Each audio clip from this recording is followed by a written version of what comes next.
Hello everyone, this is part 4 of What If Naruto Was a Puppeteer, and I hope you guys enjoy this video and to like, to subscribe, to see more comment down below.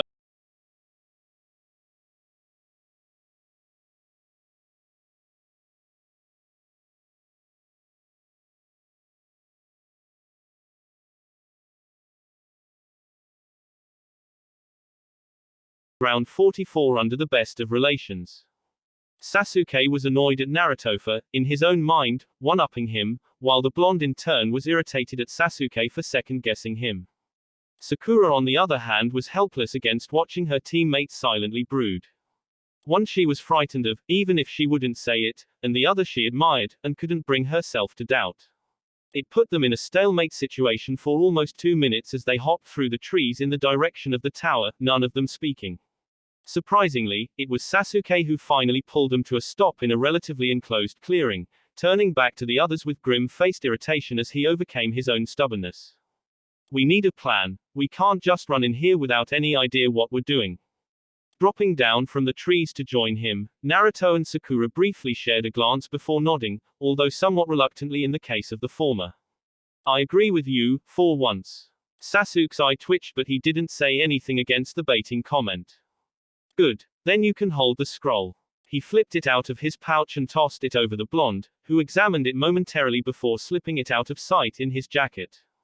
"I'm not complaining, but why me?" he questioned lazily, not really caring one way or another but interested in the Uchiha's thought process. "I would have thought Sakura would make a better choice." Catching Sakura's confused expression, he smirked at her and quickly clarified. "Nobody would think you'd have it, after all." The pinkett blinked owlishly before scowling as she realized the underlying insult. Again, Sasuke ignored Naruto's attempts at riling his teammates up. He wasn't even sure why the blonde was doing so. "Because you have so many pockets that even you lose track of the things you carry. It will force any teams trying to get our scroll to waste time." To his explanation Naruto just shrugged, seemingly accepting it without qualm. "So next we need to decide how we tackle this challenge. I think we should head to the tower and set up an ambush for other teams, take their scrolls quickly and deal with less risk because we're already close to the end point." He looked about, spotting Sakura get over her irritation to nod acceptingly and Naruto tilt his head slightly. "Sounds like a solid plan," the blonde intoned blandly, making Sasuke nod. The Uchiha made to say more, only to be cut off as Naruto continued. "Unless..." Sasuke's eye twitched more prominently this time as he caught the blonde's smirk, even hidden under his hood's shadows as it was. "Unless what?" Naruto made to speak before seemingly thinking better of it, waving his hand dismissively. Sasuke eyes him for a moment but the blonde's face was deceptively blank. Yet again though, as he made to continue, the puppeteer cut in. "Unless you consider the fact that other teams will think of the same idea. We're among the youngest in these exams, so that gives the other participants an edge in height and leg length. If they decide to set up ambushes, then they'll get there first and there's nothing we can do about it. If we try to do the same it will only draw us into their traps." He shrugged neutrally before raising his hands up in mock placation. "But, of course, as team leader you have final say, right? I'm just going to get some water." He flipped a small canteen out of one of his many pockets and moved over to the stream that cut through the small clearing. "Fine then, what do you?" Sasuke trailed off as he watched the blonde collect water, thinking back to the map the proctor had briefly shown them. "Okay then, we'll head for the stream that runs through the training ground. Other teams will need to go for water and it will be an easy place to set up a loose ambush. Plus, we'll have a more or less straight shot for the tower after we get another scroll." Naruto walked back with a now full canteen and Sasuke just stared at him, daring the blonde to challenge him this time. The puppeteer remained silent, only giving a curt nod as he hid a small smirk with a sip of water. They spent another few minutes just ironing out details such as code words if they got separated, how they would deal with the night if they couldn't get a scroll by the end of the day and other such things. By the time they were done, it had been almost 10 minutes since the exam started and they were all eager to get moving again. When they began to move through the trees again, using the sun to navigate their way towards the stream, Naruto noticed the wind change rather abruptly. Before he could even warn his teammates of the anomaly, the sudden breeze became a torrential gale. It actually picked him up off his feet despite the fact he was sticking to the trees with chakra. A few rather painful impacts with sturdy branches later, and Naruto was picking himself up in an unfamiliar clearing, teammates nowhere in sight. By the time he determined where he had come from, though by the trail of wood and debris, it was too late, as a voice broke the tentative silence. Just like Orochimaru-sama predicted, right, Dosu? The blonde whirled, his eyes narrowed as he easily picked out the three shadowy forms that emerged from the surrounding trees. They were the team from Otogakure. Their headbands gave away that much, and they didn't look all that surprised to see him here alone. It was that last part that caught his interest as he carefully maneuvered a hand into one of his jacket's outer pockets. Orochimaru, the hunchbacked one who had been addressed as Dosu by the other boy with spiky brown hair, simply growled as he swatted his teammate on the back of the head. This is why I say you talk too much, Saku. Naruto would have used the opportunity to act, but the third team member, a girl with long black hair reaching almost down to her feet, was watching him like a hawk. Like it matters much, the kid's gonna be dead in a few minutes anyway. Naruto's eyes narrowed at Zaku's tone, mostly the sadistic glee with which he said it. That, combined with the fact the boy had death written all over his shirt, quite literally, didn't paint a good picture of his personality. Would you two shut up already and get on with it? This wasn't the only task he set us, you know. It was the girl who spoke, finally diverting her attention from him enough that Naruto was able to whip out a concealed scroll, spread it out in front of him and slam his palm into the ceiling matrix all in a single second. Suddenly it wasn't 3-on-1 as Ramia appeared, coiled around his body protectively as Naruto kept his cold eyes on all of them. The clearing became incredibly tense at that point as the three realized they had wasted too much time and allowed Naruto to prepare. What other tasks? Naruto asked almost conversationally as he brought his goggles up to his eyes in a slow, deliberate movement. The three Oto shinobi sneered at him, but surprisingly it was the seemingly reserved girl that answered. Orochimaru-sama asked us to deal with you while he entertained your friends. She spat with enough venom that told Naruto that she hadn't had a pleasant past with Konoha shinobi. That's all you need to know, little leaf hugger. For whatever reason Orochimaru, of the Densetsu no Sanin no less, wanted him and his teammates separated. That couldn't be good, for either of them. You're right, that is all I need to know. One of the scales on Ramia's tail suddenly opened, dropping a smoke bomb that immediately enshrouded the clearing with a thick white smoke. Before it even cleared, Zaku could be heard yelping as Ramia's tail suddenly appeared out of nowhere, aimed directly at his head. He ducked and dived back as the puppet came full circle and lashed out with its claws. The slight purple sheen they had showed even a single scratch wouldn't end well. By then the smoke had cleared and Naruto was nowhere to be seen. Instinctively, thanks to advice offered by their master, all three Otogenin looked to the puppet in an attempt to trace back the chakra threads that must be attached, only to find none. From the trees, Naruto found this reaction highly interesting as nobody outside of Konoha and Name should have known about him being a puppeteer. Their actions and lack of surprise implied prior knowledge. His attention was diverted as Zaku suddenly raised his hands at Ramia and, knowing that no shinobi ever just raised their hands in a fight for no reason, Naruto forced his puppet to curve its body out the way. Sakura. It proved the right choice as a few splinters of wood were suddenly shaved from Ramia's side by a seemingly invisible blast. Whatever it was, it ripped a dangerously large hole in a tree on the other side of the clearing. Naruto blinked in surprise as he spotted the tubes in Zaku's palms as the Otonin launched successive blasts of the technique. Ramia read out the way each time thanks to her flexible body and Naruto's overview of the clearing. The other two were holding back though, whether it was because they believed their partner could handle it or because they didn't think their techniques would be effective on a puppet he didn't know. Why don't you actually show yourself, little leaf hugger, instead of hiding behind your dolls? Zaku called out, a grin on his face as he continued to blast away at the slithering puppet in his attempts to reduce it to sawdust. But you look like you're having fun. Naruto's disembodied voice called out from the trees. It was immediately met by a salvo of senbon that thudded uselessly into an empty tree. From his real hiding spot Naruto raised an eyebrow, glad he had thrown his voice. Why was it always senbon uses? That was a good throw, nearly nicked me there. Deciding to mess with them this time, Naruto threw his voice to the opposite side of the clearing. Yet again, senbon dropped from the girl's sleeves and into her hands before she let them all fly with deadly, if not misplaced, accuracy. Stop underestimating us, The girl called out, anger clearly clouding her judgment as she began throwing senbon in seemingly any random direction. Kin, don't get so angry, their apparent leader, Dosu, called out. He still hadn't made any big moves during the course of the fight. Naruto just watched in slight amusement as the thin metal tools thudded uselessly into trees all around the clearing. At least, until a few embedded themselves in the trunk next to him, causing him to blink at the near miss. Is that a bell? The blonde thought, not a moment before Kin suddenly pulled on the near-invisible threads of ninja wire tied to her fingers, causing the bells around the clearing to tinkle softly. A wave of nausea washed over Naruto and that light tinkling turning into a clanging gong in his head. It immediately causing him to overbalance, tipping right off the branch he was on and falling to the ground in a pained heap. Damn, I hate genjutsu, he groaned as he flung himself to the side just as the spot he was just occupying was smashed into dust and bits of plant matter. Moving proved rather difficult. He attempted to get to his feet only to find himself unstable and the world moving in confusing ways. What he did spot was Zaku's hands, strange metal tubes included, pointing in his direction.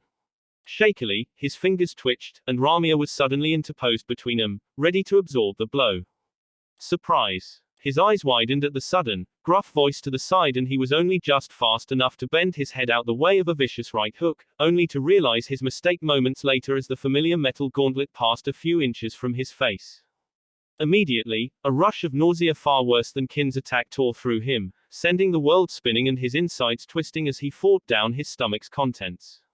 Unfortunately, this also meant he lost control of his fingers, causing Ramia to slump over. Zaku immediately took the opportunity to blast the defenseless puppet with his invisible wind blasts. Naruto had built Ramia strong, and she was able to absorb a few of the hits, the natural design of her body allowing the force to be distributed evenly and allowing her to bend with the blasts, reducing their impact. However, without Naruto to control it, there was only so much the puppet could take before Zaku scowled, setting his feet and squaring his shoulders. Zankukyokua, a much more powerful blast of wind ripped from his hands, tearing across the clearing and smashing right into the hapless wooden construct. Instantly everything below the snake-like puppet's head and most of its tail were shredded apart into nothing but chunks of wooden splinters. In the only good turn of events that brought though, the countless senbon hidden away in Ramia's body were instantly scattered by the massive blast, forcing all three of the Otonin to take cover from them. Naruto took the unprecedented opportunity to scrabble away from Dosu, holding back his vomit and blinking rapidly to try and dissuade the dizziness that had come over him. By the time any of his attackers realized he had gone, he was already up in the trees, scrabbling through his pouches to find something to deal with the nausea he was feeling. He had developed poisons to simulate the effect, so he could only hope the corresponding antidote would do something. Thankfully, only a few moments after he had injected himself directly in the neck, he felt his vision correct itself and his balance issues fade away. It didn't do much for how sick he felt, but that wasn't too debilitating. Come out, little leaf hugger. We destroyed your puppet, so you might as well come quietly. Naruto chuckled softly, still instinctually throwing his voice to make it sound distant from himself.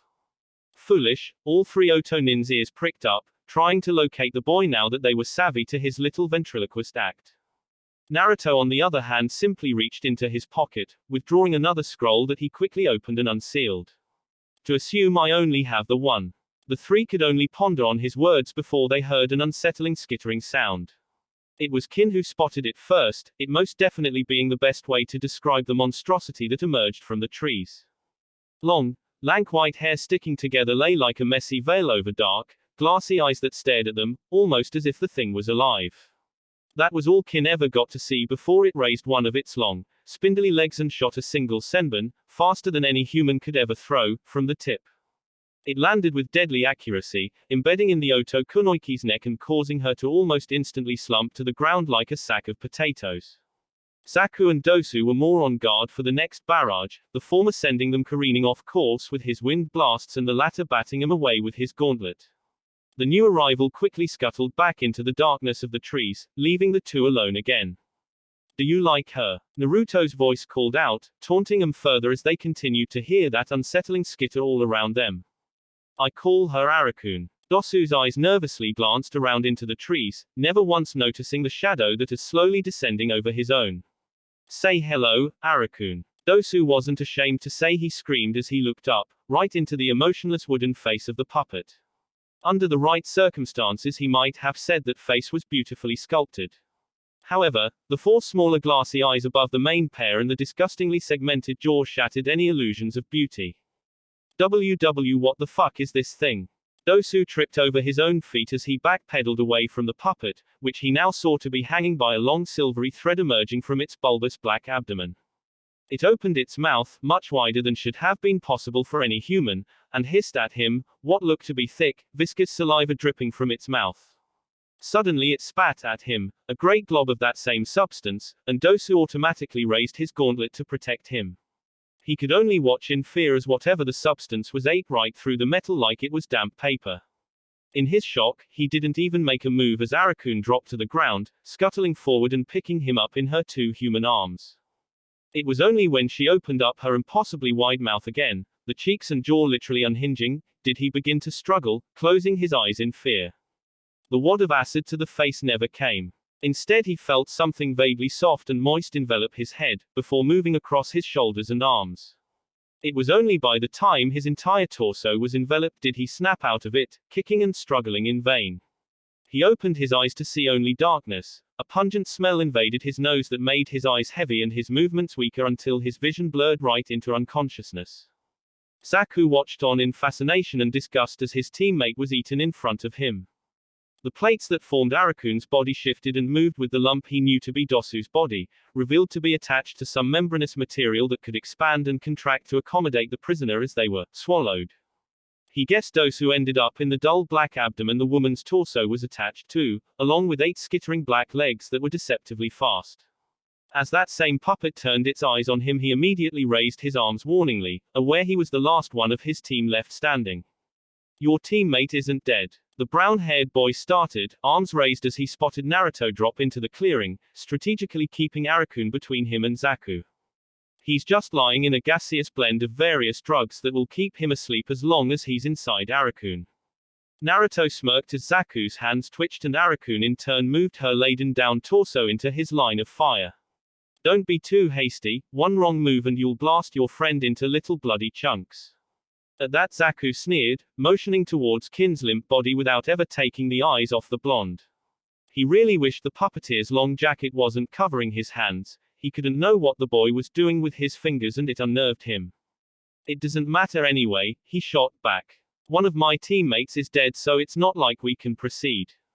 Naruto's eyes to quickly glance at Kin, a small smile growing on his face. She's not dead, just unconscious. Hand over your scroll and leave peacefully and I'll give you back both your teammates. There's still 4 days for you to gain 2 scrolls, it's better than having no chance. Zaku's eyes narrowed, there was no way to know if the blonde was telling the truth, or even if he would simply stab them in the back the moment they tried to leave. It wasn't the usual style for a leaf nin, but Orochimaru had told them to be especially wary of this one. Might want to decide quickly, one twitch of my fingers and Dosu there gets a test of something a little more lethal, Naruto offered in a faux-friendly voice, causing Zaku's eyes to narrow as he went for the pouch on his hip. Fine. He removed his earth scroll, trying to see by Naruto's expression if it was the one the blonde needed, only to get stonewalled by the puppeteer's expressionless mask. He suddenly threw it up into the air towards Naruto, the blonde's eyes naturally flicking up to follow its trajectory. In that moment Zaku grinned viciously, arms coming up as he built up an enormous amount of chakra. I changed my mind. Naruto realized too late that he had made a mistake trying to barter the lives of the boy's teammate against his own safety. Zanku-kyokua, a concentrated gale thundered out of the experimental tubes in Zaku's arms, slamming right through Arakun's exposed abdomen. The weakened blast caught Naruto in the side as he tried to move out the way, too slowly though. He was sent careening through the air, all sense of direction torn from him as the world spun for a brief but tumultuous moment before he slammed bodily into a tree. The tree didn't give, but it felt like his body did. He slumped to the ground, vision swimming and intermittently darkening. It all snapped into blinding clarity though as a sudden sharp pain caused his head to snap up only to see Zaku's smirking face sneer down at him as the boy shoved his sandal into Naruto's shoulder. Not so conversational now, little leaf hugger. Not when I'm the one in control, right? Naruto's head lilted slightly and the blonde knew very well he was likely concussed. It didn't help that he could see and feel something warm and wet dripping over his right eye. Zaku brought his attention back to him by pressing harder on his shoulder where he realized he had a large and bloody gash, given the warm sensation dripping down his left arm. I couldn't give two shits about those deadweight teammates of mine. Our orders were never to proceed, just to deal with you. He raised his hands and grinned, giving Naruto a good view down the barrels of his surgically implanted tubes. What was that? The grinning boy asked imperiously as he heard Naruto murmur something weakly. The boy obviously wasn't all there after his impact. I said, do you have clans in Otogakure? Naruto mumbled. Zaku leaned back a little, his brow furrowing as he stared at the blonde in confusion, watching as he looked up at the Otonin with his cracked goggles. What the hell are you talking about, tree hugger? How hard did you hit your head? Naruto chuckled weakly, unnerving the other boy. I just wanted to know if you had clans. His voice was a little shaky and he was stumbling over his words, but it still got the point across. I always admired the Aberrame myself. I love the way they manipulate the insects. Like a swarm of tiny, little puppets. Zaku blinked and brought his hands up straighter, almost pressing them right into Naruto's face. What the hell are you going on about now? Naruto grinned slightly. It was a manic, desperate kind of expression that only served to unsettle. Nothing much, I'm just trying to keep you busy, while I direct a miniature puppet disguised as a fly onto your shoulder. As he spoke, his words gained confidence and clarity, revealing himself to be not as nearly injured as he pretended to be. Before Zaku could even manage an ineloquent, he suddenly lacked a head with which to say the words. The tiny little insect-shaped puppet on his shoulder exploded with the force of the exploding seal inscribed meticulously onto its body, and the boy's head was reduced to a messy red paste, thankfully scattering away from Naruto. For what felt like a long few minutes, Naruto just sat there, still slumped against the tree and surrounded by the remains of his puppets and the Otonin. After a few disgruntled noises from somewhere in the back of his throat, he dragged himself to his feet, swaying slightly as he clutched at his shoulder. A grimace worked its way onto his lips as he stared across at the wooden wreckage around him. His puppets were pretty much unsalvageable at this point. Ramia lacked a torso and most of her tail, and Arakun lacked her body, most of it lying in bloody splinters around the limp construct. That was when it all really slammed into the puppeteer. Right now he was completely alone. He had no puppets, no defenses against the people and dangers around him, nothing separating him from the world. For just that brief, fleeting moment, Naruto was truly terrified. This wasn't like Nami. There was no convenient period to recuperate and fix everything, no time to plan. At any moment other genin, drawn by the sounds of their conflict, could come through those trees, spotting him there, injured and defenseless. His breathing became faster as his heart hammered in his chest, not knowing what to do now. The world seemed to slow down as his eyes caught sight of Kin's limp body. All three of the Otonin were dead, Naruto was just bluffing earlier. However, where Dosu's body was just scattered chunks of meat and Zaku was currently missing his head, Kin's body was pristine, the only damage being a slight senbon wound to the neck. She just lay there, a full movable, operational body, just going to waste. It took around 5 minutes for Naruto to collect up the usable remains of his puppets, collecting the Oto team's Earth Scroll on his way out of the clearing. It was another 5 minutes of backtracking through the trees though before he found his team. He almost wished he hadn't though. There were obvious signs of a conflict, destruction of trees and numerous scorch marks and kunai scattered about. Just as he was wondering what happened to his teammates, he spotted Sasuke's limp form on the forest floor.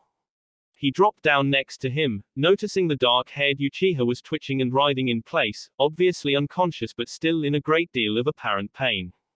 A light sheen of sweat coated his body and he had a few tears across his clothing and skin, most noticeably a stab wound in his thigh. It all seemed to stem from the angrily pulsing seal on his neck, a seal Naruto recognized all too well from seeing on Anko's neck only hours ago. A rush of exhaustion overcame Naruto's body as he thought of that. It seemed like so much longer than that now. He fought it back, examining the seal as it wreathed and pulsed an ugly orange color, something Naruto never thought he would hear himself think. To be honest, Naruto couldn't make heads nor tails of it. It was far too complex and he simply lacked the necessary knowledge. He could work out that it appeared to be slowly killing Sasuke, and he couldn't let that happen. Quickly using his fingers to sketch out various kanji in the air that lingered for a few moments as a faint, wispy mist, he gathered them up and swiftly slammed them onto the seal. It seemed to literally twitch and writhe in panic before falling still, softening into a dull black. Naruto may have lacked the skill to remove the seal, but even a novice could put a barrier around it to seal it off from the rest of Sasuke's body. With another twist of his fingers, the seal seemed to almost eat itself, vanishing into flawless skin like it was never there. Naruto figured if he hid the seal so Sasuke didn't know he had it, then perhaps he would never try to use it. There was a lot of malevolence contained within that innocuous Mitsudomo design. Sasuke also fell silent, his body falling limp as he gave into less fretful unconsciousness, allowing Naruto's attention to turn to locating his other teammate. He found her up on the branch of a tree and once again, he wished he hadn't. She was dead, there was no kind or easy way of saying it. Her neck had been cleanly snapped, leaving her lifeless body to lie draped over the branch like some sick ornament. He carefully retrieved her, bringing her down to where Sasuke lay and setting her body on the ground. If Naruto was honest with himself, the next few minutes passed by in somewhat of a blur, his mind refusing to acknowledge what he was seeing. Instead he focused on bandaging up his wounds, cleaning off his bloodied clothes in a nearby stream and making sure the clearing had a few traps to deter other teams. Eventually, Naruto ran out of things to do, and Sakura wasn't getting any less dead, or so his morbid thoughts helpfully informed him. He found himself sitting next to her, his face twisted into a scowl as he stared at her almost serene features. Aside from her cold, pale skin, he could almost imagine she was sleeping. He wished that was all it was. Damn it. He suddenly turned and threw the earth scroll he had been tightly clutching across the clearing, as much good as it did them with a dead teammate. His chest heaved for a while as he simply glared at nothing, as if he were trying to burn a hole straight through one of the forest's oversized trees. He clenched his teeth and looked back at Sakura, still scowling and wondering just why he cared so much. He cared little for Sakura as a teammate, less so as a person. So why did he care if she was dead? What difference did it make? You can't progress in the exams without all three team members, a helpful little voice in the back of his mind offered, allowing Naruto to latch onto that thought. Yes, he cared because it was a hindrance, he needed her alive otherwise they were stuck, the two scrolls completely useless.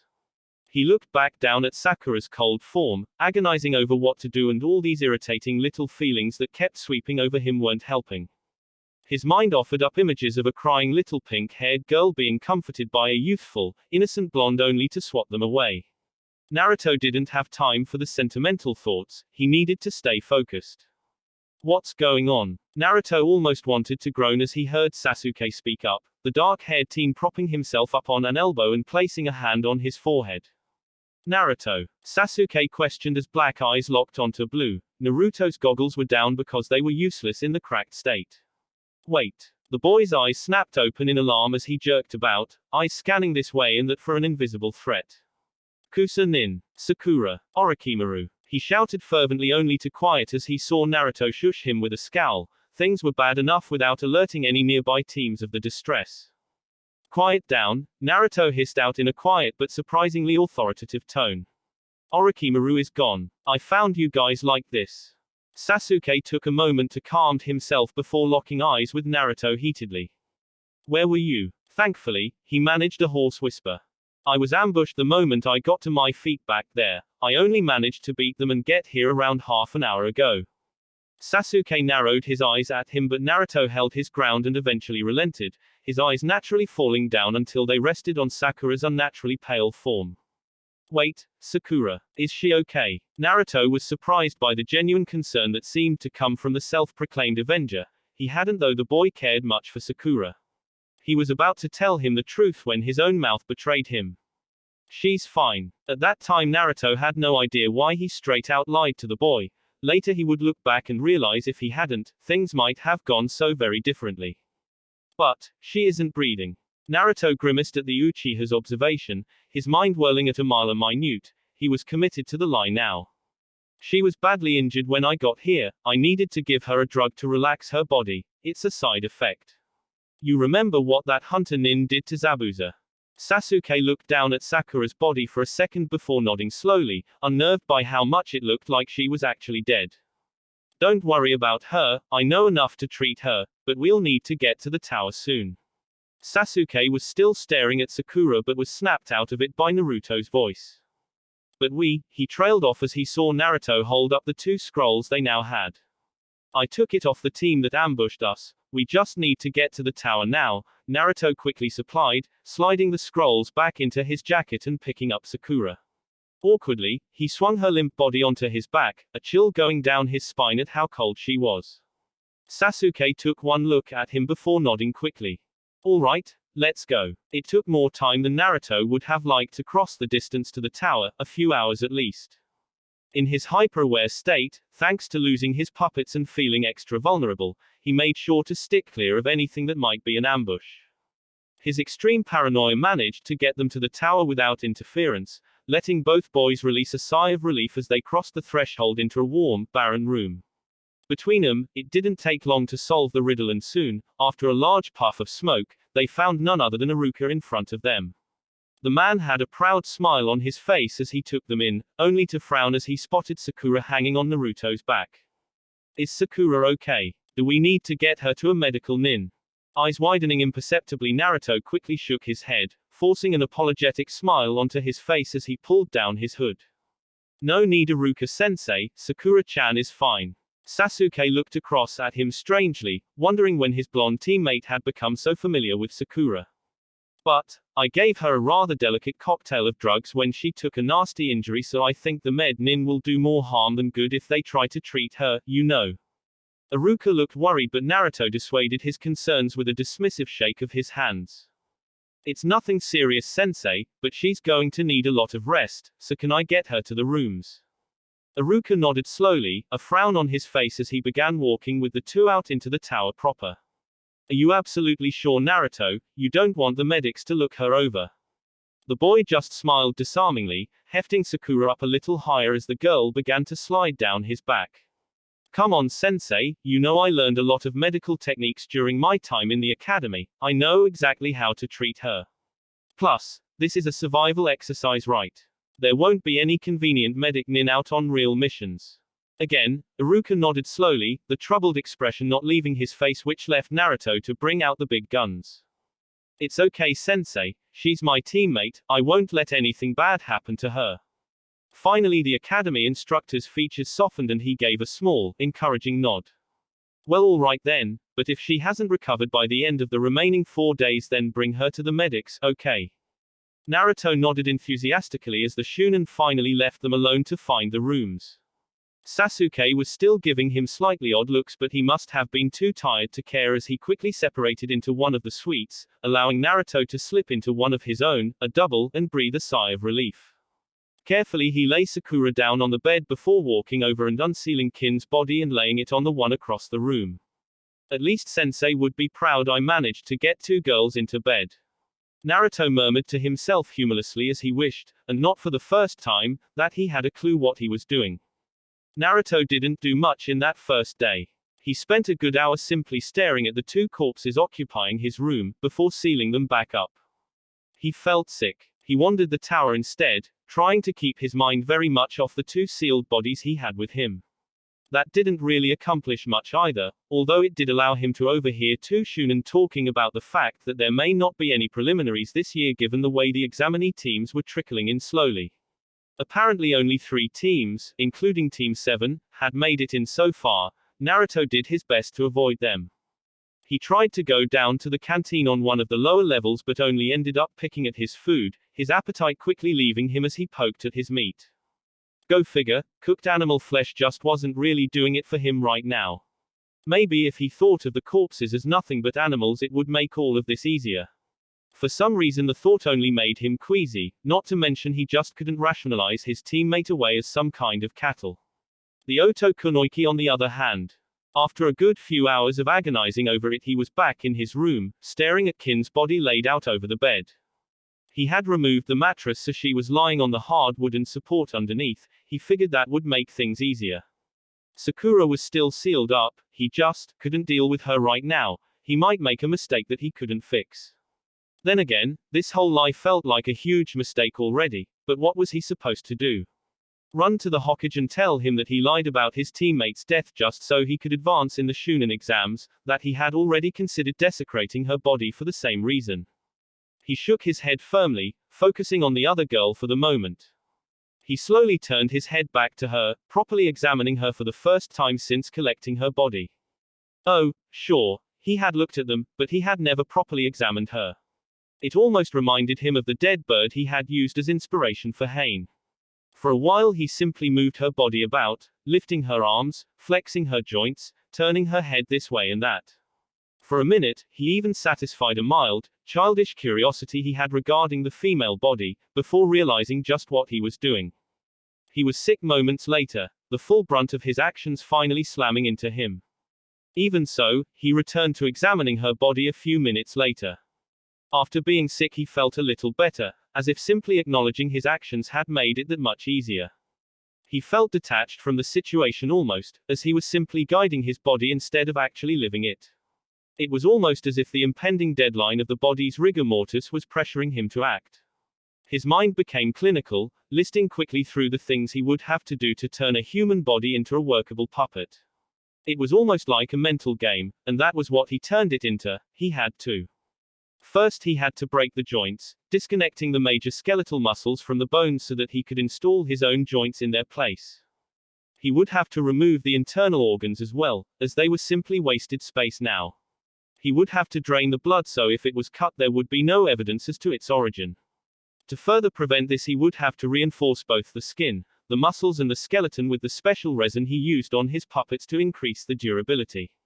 It was effective at absorbing into and strengthening any kind of material it touched, as he had found out when he was younger. He had been out on his balcony, trying to air out his apartment after blowing up another vial of liquid poison only to find it had a mildly corrosive property when introduced to wood. He had watched it eat away at his balcony's railing, but for some reason not in certain areas. He had discovered that a tree that grew close by to his apartment dripped sap onto his balcony. Wherever the sap touched, the wood became resistant to the corrosion. Not only that, but it became vastly stronger, less likely to break, chip or be cut. When Naruto distilled the sap into a resin, the effects only increased. He knew what he had to do, but as he looked down at the body, the paling flesh a few inches from him, his hands only shook. He couldn't, his body refused to do anything.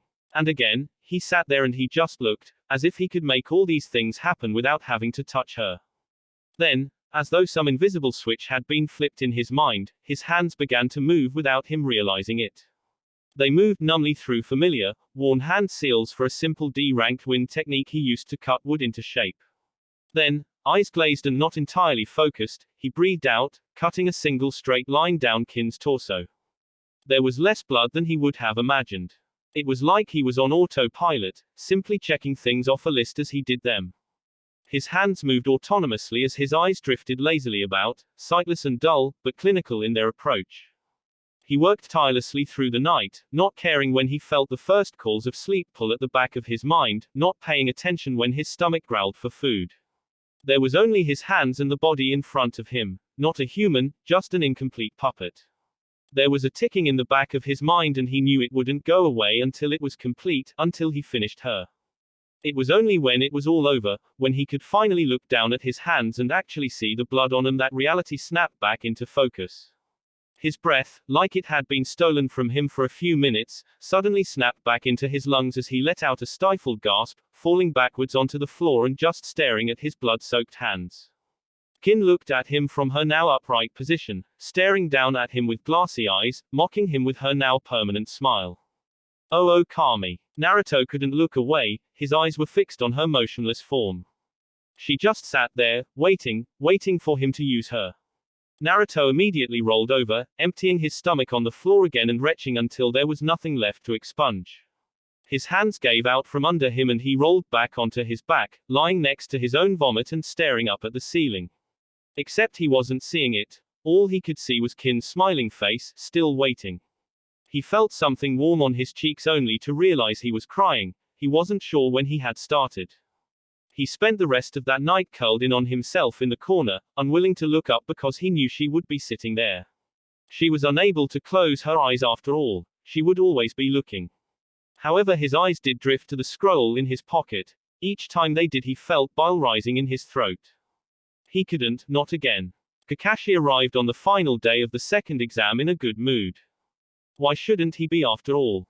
The new Ica Ica sequel was slated for release in a week. His cute little genin had managed to pass in a single day, which earned him quite a bit of money off the bets the Junin sensei had made. Best of all, he hadn't had to deal with his team's interesting dynamic for a whole 5 days.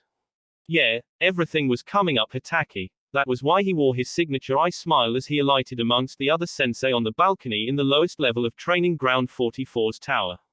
Naturally, he was almost an hour late, so the Hokage had already finished with his speech and the Shunin candidates were making their way up to the balcony. "How are we doing, my cute little students?" he asked, far more chipper than he had any right to be. Much as he expected, he was immediately blanked by all 3 of his genin.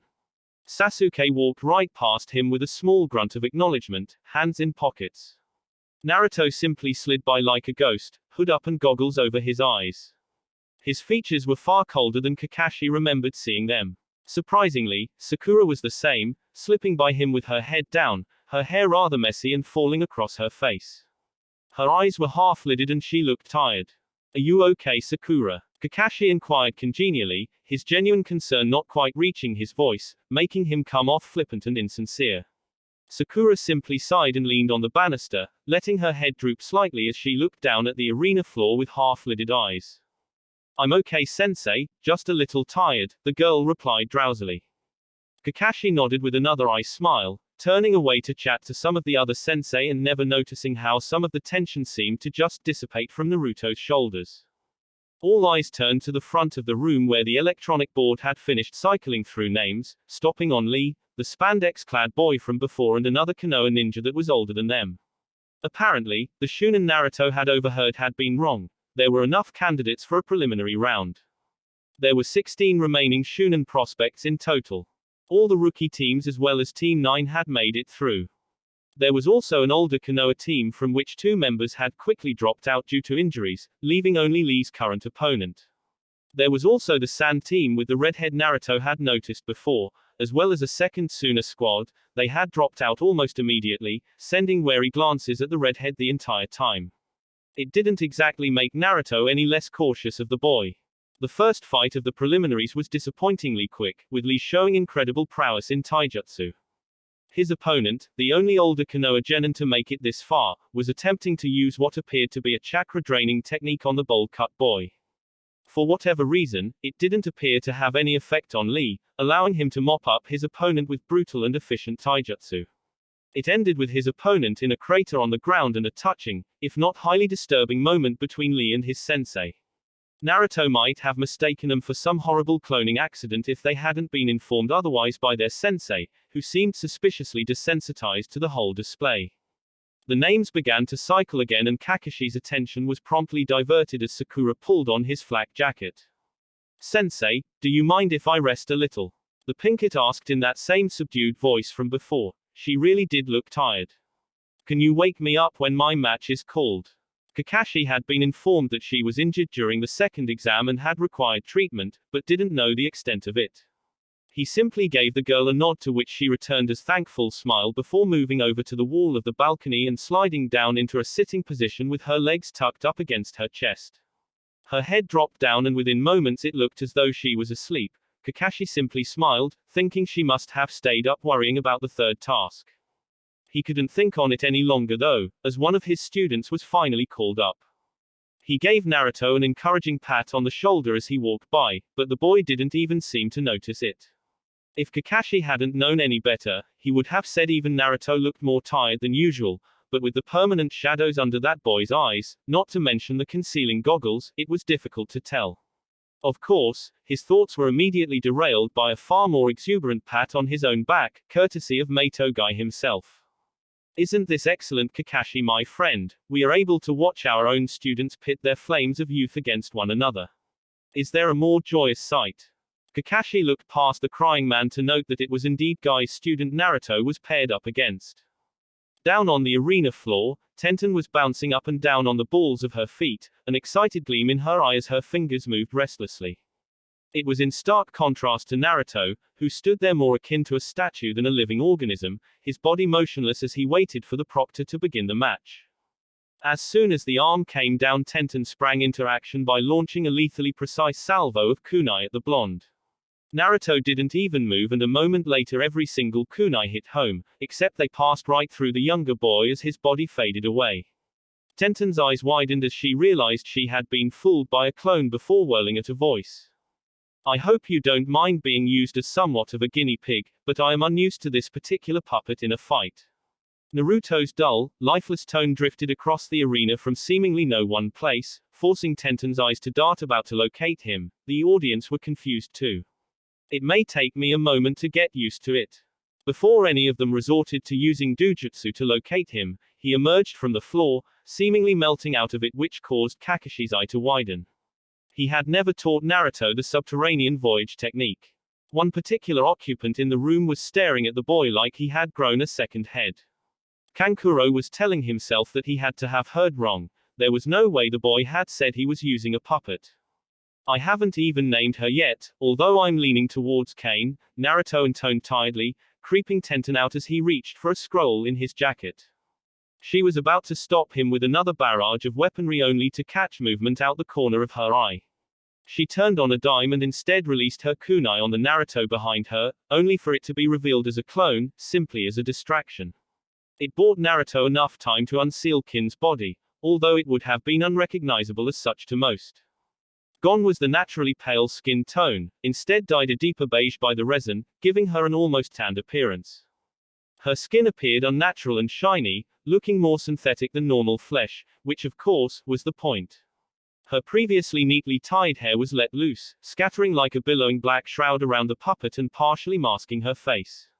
However, what could be seen showed dark, glassy eyes of a pure obsidian black, as well as a permanent smile seemingly carved into her face by way of her articulated jaw. Up in the spectators' balcony, 3 of the Suna shinobi present gaped at the sight, not quite able to believe their eyes as they saw genuine Otogakure puppeteering techniques used by a leaf nin. Not only that, but the boy was a mere genin whose sensei was known to be Kakashi of the Sharingan, who was certainly no puppeteer.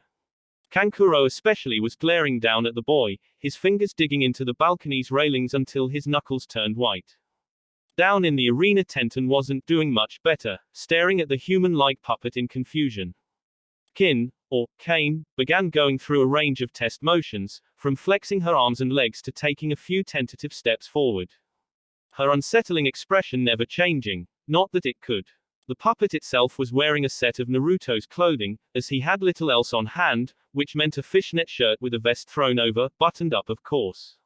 All of the clothes looked tattered and worn, like they had been intentionally ripped, which they had been.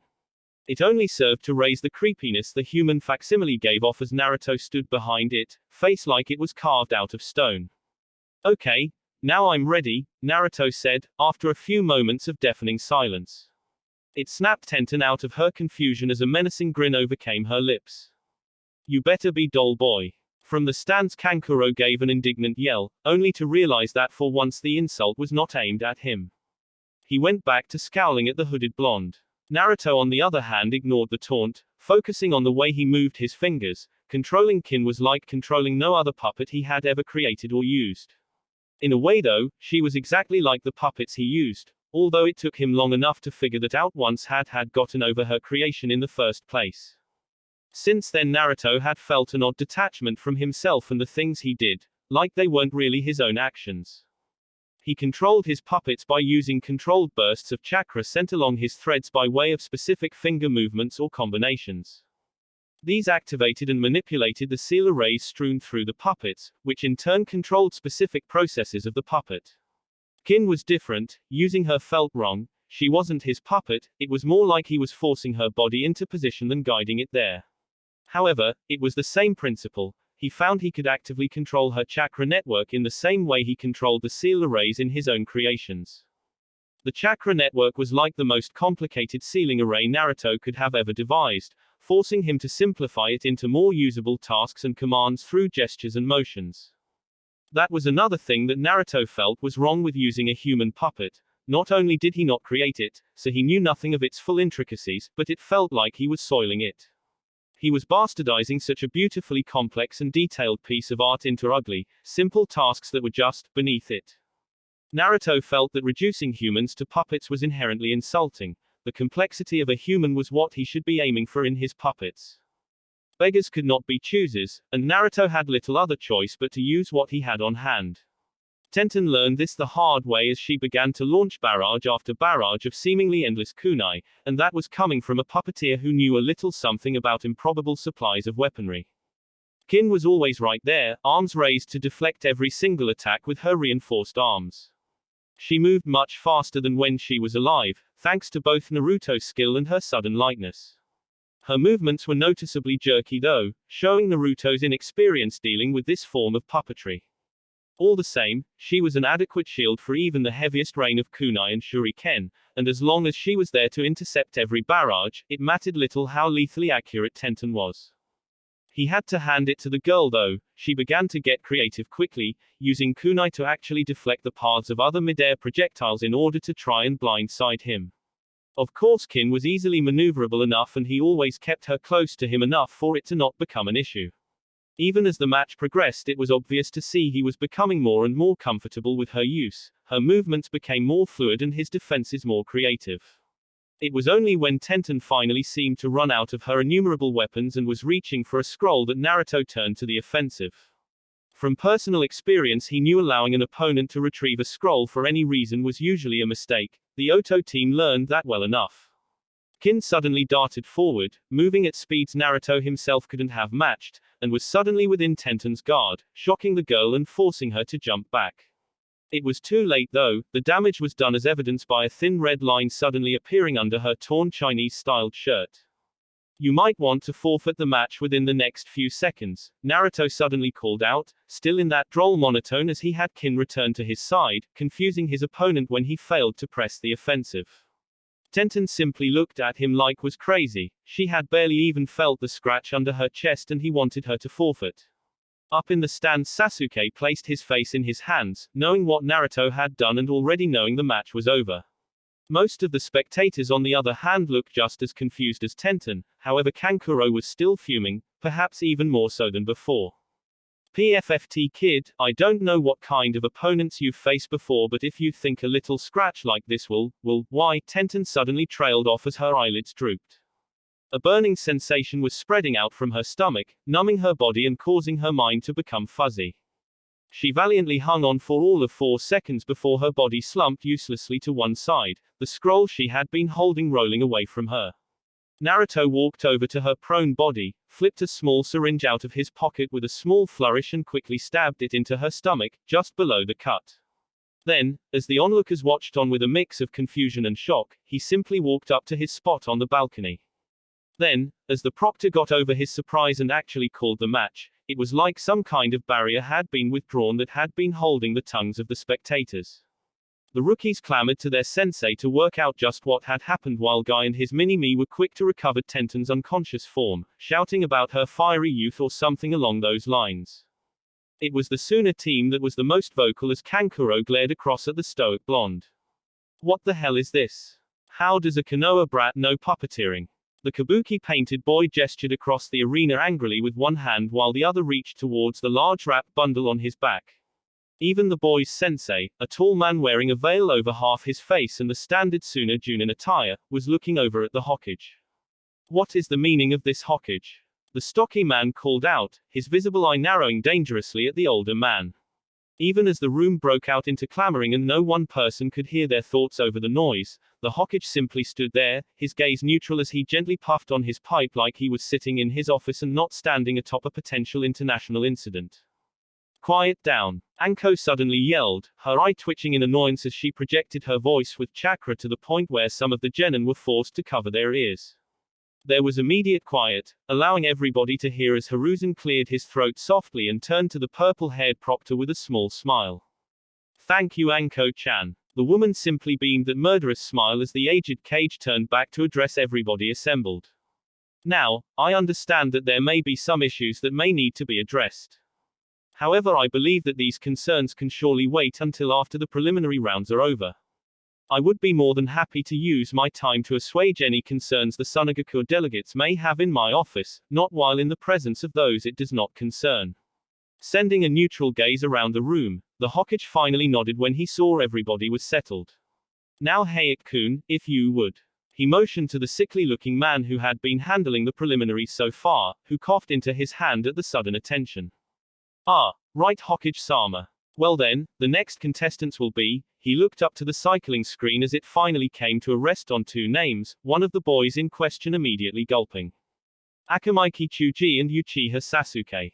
Both boys descended to the arena floor, one with a great deal more hesitance than the other, however the match's outcome might as well have been preordained.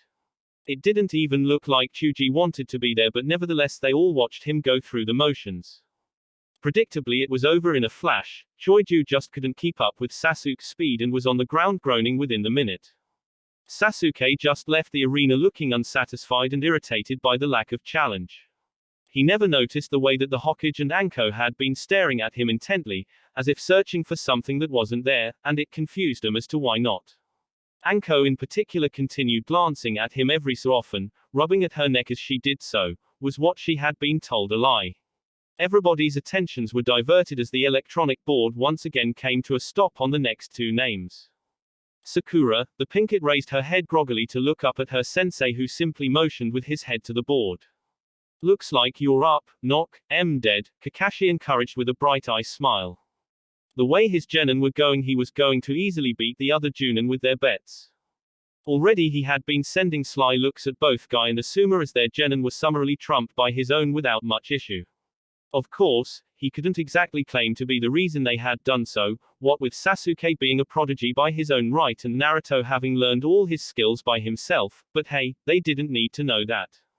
Plus, it looked like Sakura had gotten her best possible pairing. Well forehead, looks like it's me and you. Ino exclaimed with an absent flick of her head, a confident smirk alighting on her features. I'm not even all that surprised. It's just another opportunity for me to show Sasuke how much better for him I am. Sakura on the other hand simply sank into a ready position, her messy hair covering most of her face save for a half-lidded eye. Can we just get started? Her tired voice sounded out, causing Ino to frown before simply rationalizing it away as some kind of fake-out tactic. Sakura wouldn't get the drop on her so easily. Up in the balcony, Kakashi sent a glance to both his other genin, noticing them both watching the match intently, even if neither of their faces showed much of any emotion. He was rather proud of his students. For each of their individual matches so far the others had watched on supportingly, save Sakura of course, but he could understand if she was drained and a little shell-shocked from the forest. Still, he only imagined it would serve to make her tougher in the future. On that note, the proctor finally decided to start the match. Before Ino could launch into another short monologue, Sakura dashed forward with speed that surprised the blonde. The pinkett certainly hadn't been this fast leaving the academy. Up with the spectators, Kakashi grinned under his mask. It was already looking like another easy win. Ino brought up a kunai in time to divert Sakura's, which the girl had flipped out of her holster with an unusual flourish. There was a brief stalemate between the two as Sakura tried to drive the kunai down while Ino held her back. What's the matter, forehead? Ino managed to grind out between gritted teeth. When had Sakura become so strong? Do you need to go all out to begin with because you know you have no chance to beat me otherwise? She managed to divert the weapon away from her and jump back with a flip, only to find Sakura charging her down again. She launched a flurry of shuriken, only a few of them on target, but Sakura slid under them without much difficulty. Even with her hair covering a lot of her face, she seemed to have an excellent awareness of the arena. Then, suddenly, they were close again, engaging in a medium-paced bout of taijutsu. It was quickly shown Ino was the faster and more flexible of the two. However, Sakura was stronger and didn't even seem to notice half the blows that landed. They seemed very evenly matched. The silent taijutsu match continued on for another minute, with neither girl gaining any kind of advantage over the other until Ino suddenly found an opportunity to slip her hand into her pouch. It came back out with a few shuriken held between her knuckles, which she quickly slashed up with. Sakura was quick to respond, bringing her arms up to cover her face, only for Ino to smirk in victory as she left 3 small gashes up the girl's forearm. Sakura leapt back to make room, her face twisting into a pained expression a moment later, although the delay wasn't noticed by anybody but Ino, who was busier with other things. "How's that feel, forehead? Ready to forfeit yet?" Ino called out smugly as Sakura gripped at the bleeding wounds, her face still twisted into an expression of annoyance. She said nothing though, simply reaching over and tearing off one of her short sleeves to use as a makeshift bandage. Ino grimaced at that, resetting her stance as the two rushed towards one another. Another bout of taijutsu ensued, but it was clear Sakura was favoring her uninjured arm and Ino was quick to take advantage, showing taijutsu wouldn't work for the pinkett. She jumped back at the same moment Ino let loose with a handful of kunai that were right on target. Of course they were rather slow and would have been simply to dodge, but that was the point. Ino was only trying to drive Sakura towards the wall so she could finish this with her now superior taijutsu. That might have been how it went, if Naruto's fingers didn't suddenly twitch in a very different way. All at once a multitude of things occurred. Sakura made to dodge, only to place her foot right on one of the discarded kunai from Tenten's fight with Naruto earlier. Ino's eyes widened in alarm as the kunai neared, Sakura suddenly unable to dodge as her ankle twisted and she stumbled. There was a wet squelch and numerous small thudding noises before the entire arena went quiet save for the single sound of Sakura's body falling to the floor. Then there was a flurry of activity. Kakashi leaped the railing and ran to his student at the same moment the medic Nin rushed onto the scene, looking over the girl's body frantically. One didn't have to be a medic Nin to know that a kunai through the heart, another through the neck and a few more over various places in her body was not a good thing. Even as they rapidly moved her onto a stretcher their faces were grim. Ino slumped to the ground, her eyes wide and unseeing as she truly contemplated what she had just done. Kakashi was much the same, staring after the girl's limp body as she was carried out with a wide eye and mildly trembling hands.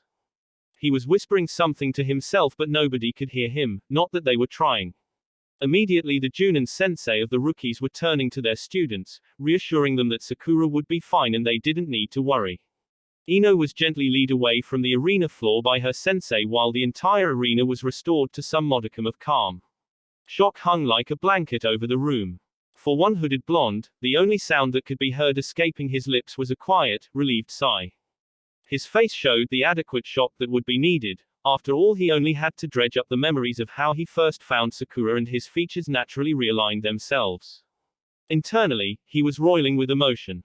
Part of him was disgusted for what he had just had to do. Another part, though, that only increased his disgust, was actually slightly proud that he had managed to accomplish it. Learning from Kin's body that he could manipulate her movements through her chakra circulatory system directly was a godsend. If he manipulated it in the right way, then he could cause any bodily function to restart without a command from the brain. In that way he had kept Sakura's heart pumping and her lungs breathing long after death. For all intents and purposes, Sakura had been alive for the last few hours. The medics would find nothing amiss with her death.